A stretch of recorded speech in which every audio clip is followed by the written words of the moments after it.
restez, mais devenez comme nous. Devenez grecs, un peu comme les réformistes aujourd'hui, d'accord? L'assimilation, attention! On a beaucoup plus perdu de juifs dans les bras de Christine et de Fatima. À Hanouka, il y a la lumière du Mashiach qui se dévoile.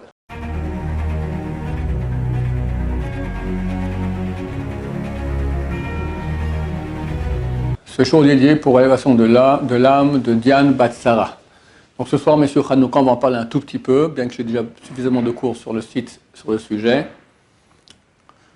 Hanouka vient du mot chinour. Chinour signifie éducation. Rachid dans le Chumash, il explique c'est quoi l'éducation. C'est donner à la personne qu'on éduque les outils qui lui permettront après de se débrouiller tout seul.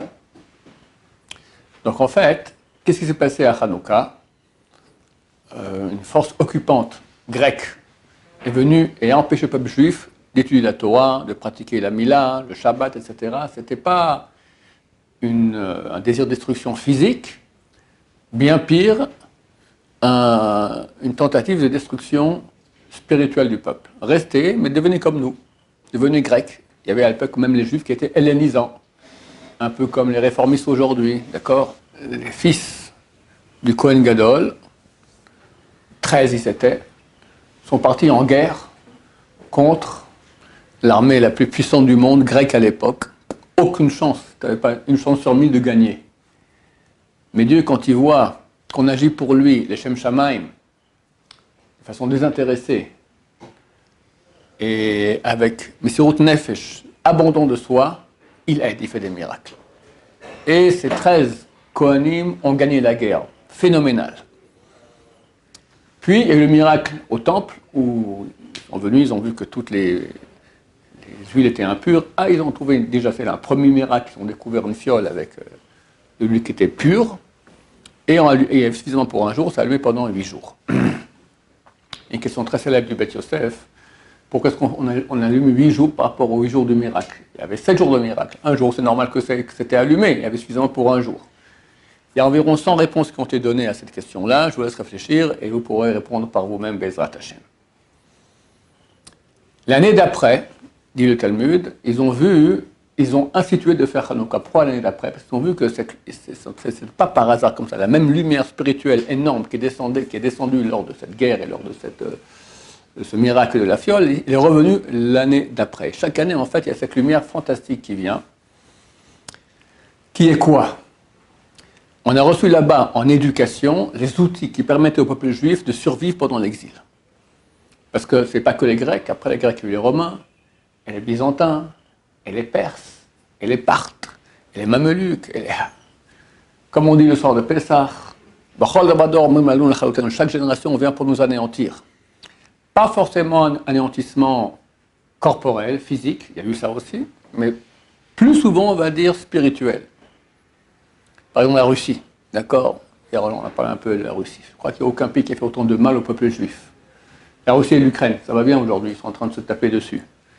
D'accord? Il y a eu un décret terrible à l'époque, pendant quelques années, des cantonistes. C'était quoi? On prenait les enfants à l'âge de 7 ans, on les amenait à l'armée pour 25 ans, je crois, de service.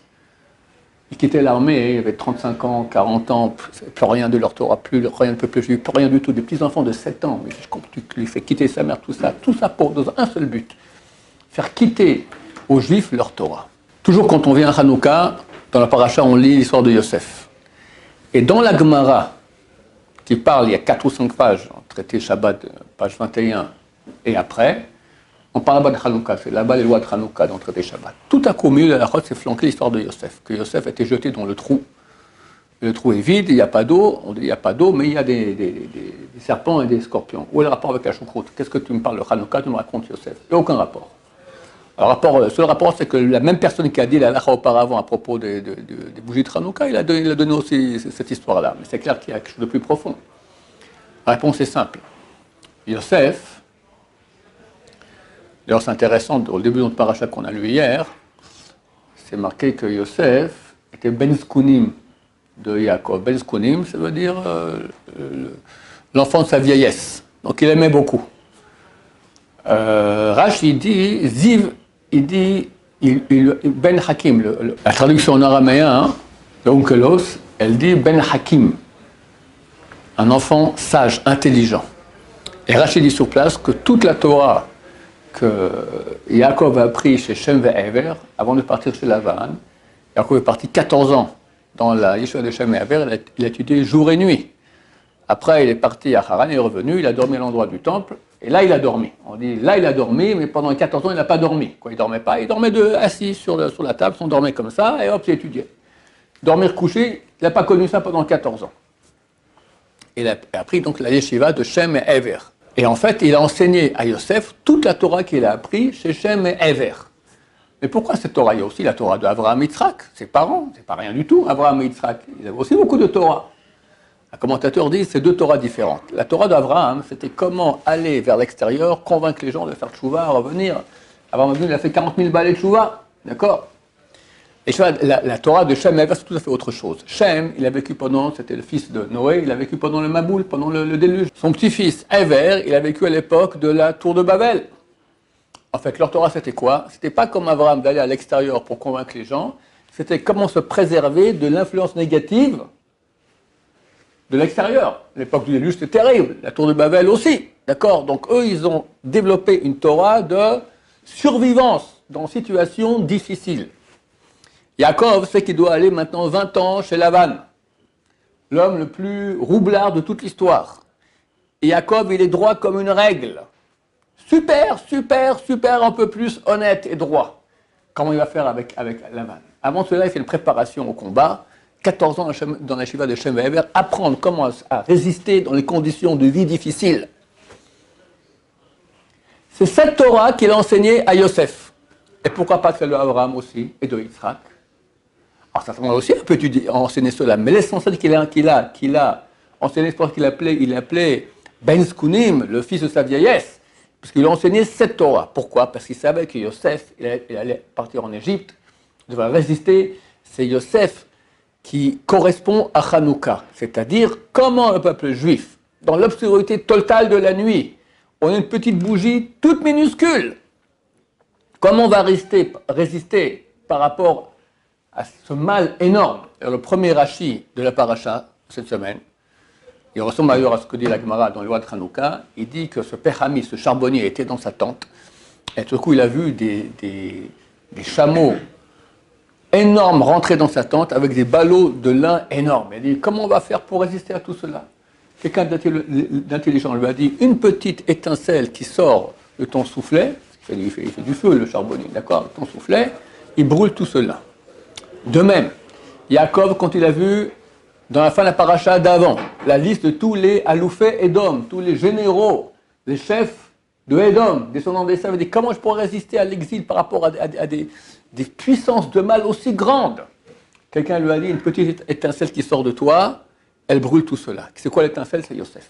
Il y a un verset, Vaya bet Yaakov Esh, la maison de Jacob sera du feu, la maison de Yosef une flamme, ça va plus loin, et la maison de Esav de la paille.